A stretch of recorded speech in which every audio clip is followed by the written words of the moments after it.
Salut à tous, c'est Max de Maxématique. Aujourd'hui, on va continuer de travailler sur le traitement et organisation des données. On va voir comment on détermine une médiane. Donc déjà, qu'est-ce que c'est la médiane? La médiane, c'est une valeur dans la série statistique qui va nous la départager en deux tas de même taille. On aura le tas des petits, le tas des grands. Vu qu'on parle de tas de petits, tas de grands, ce qui va toujours faire l'affaire pour commencer, c'est ranger nos valeurs dans l'ordre croissant, c'est-à-dire du plus petit au plus grand. Donc ici, j'ai trois exemples. Le premier et le deuxième qui se ressemblent énormément, et le troisième un peu différent. Donc on est parti. Donc comme je l'ai dit, on va toujours commencer par ranger dans l'ordre croissant nos valeurs. Donc ici, notre série statistique, elle comporte 7 données. Je les range dans l'ordre croissant. Donc 2, puis 4, puis 7, puis 9, puis 13, puis 14, puis 16. On pense à chaque fois, pour bien se repérer, on peut barrer à chaque fois qu'on en note une. Je ne l'ai pas fait parce que bon, j'ai l'habitude, mais vous, faites-le.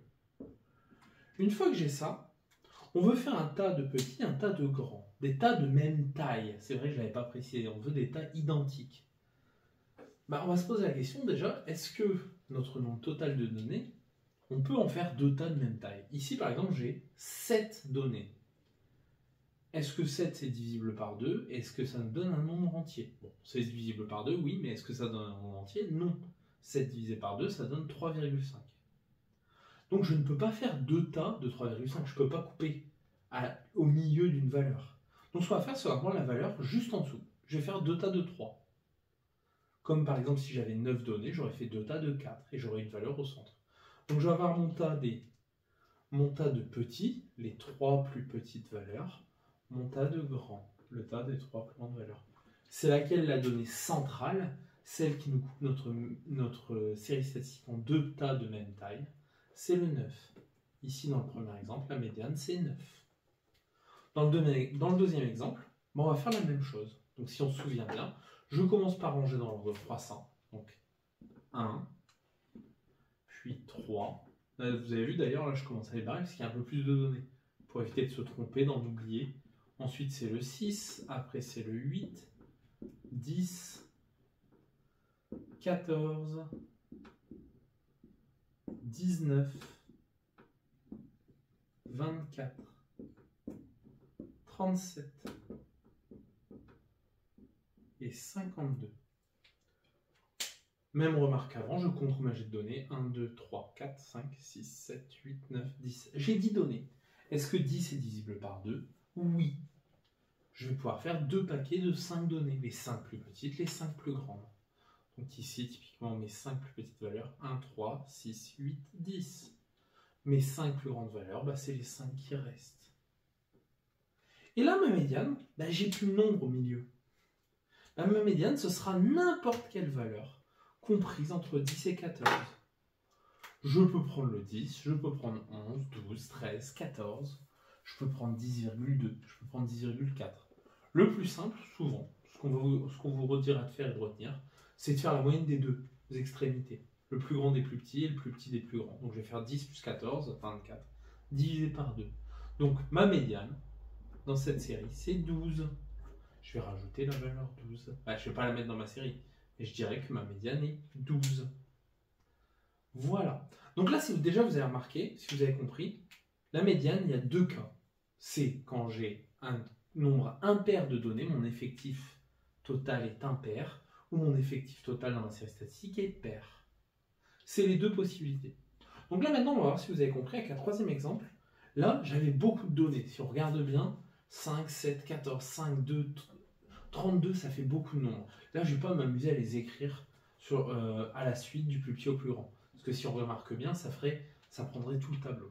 Donc ce qu'on a fait, c'est qu'on les a rangés sous la forme d'un tableau. Où est-ce qu'on aura les valeurs, leur effectif, combien de fois elles apparaissent chacune.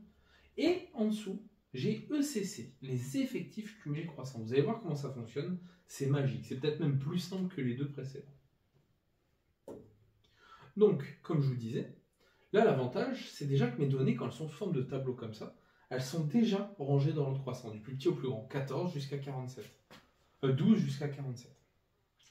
La première étape, c'est de compter le nombre de valeurs totales. Bon, non, on ne va même pas le faire, ça ne sert à rien, on va le trouver naturellement. Donc, le tableau des effectifs cumulés croissants, comment ça fonctionne? Mais on va se poser la question, combien il y a de valeurs, quel est l'effectif des valeurs qui sont de 12 ou moins? Bah là, c'est assez simple, il n'y en a que 5. Parce qu'il n'y a que 5 valeurs qui sont de 12, l'effectif de 12 et de 5. Ensuite, on va se poser la question, combien il y a de valeurs qui sont inférieures ou égales à 14? Donc j'en ai 7 de 14 plus ces 5 du 12.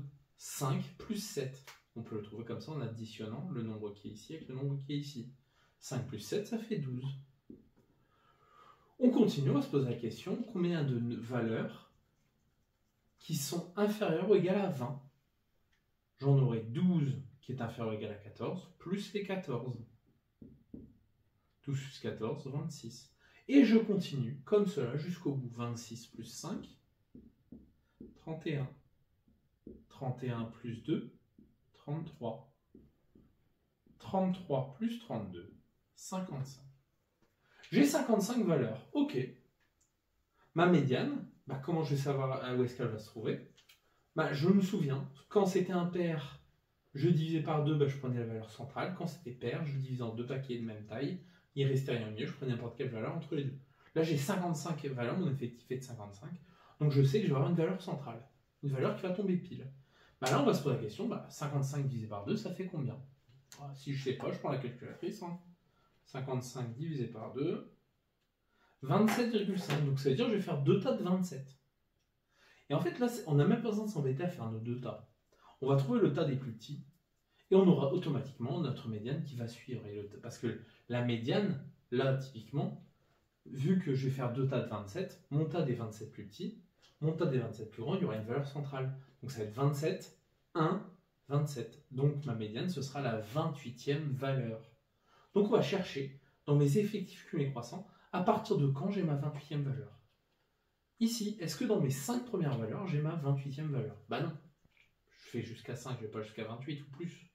Est-ce que dans mes 12 premières valeurs, j'ai ma 28e valeur? Non plus. Est-ce que dans mes 26 premières valeurs, j'ai ma 28e valeur? Non.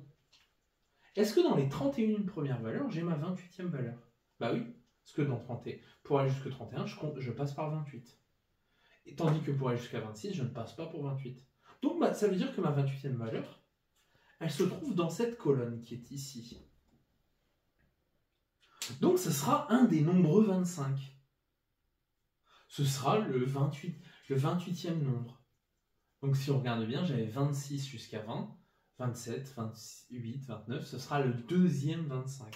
Donc ma médiane, ici, c'est 25. Et voilà, en fait, il n'y a même pas besoin. On explique juste par une phrase, on remplit le tableau des effectifs cumulés croissants.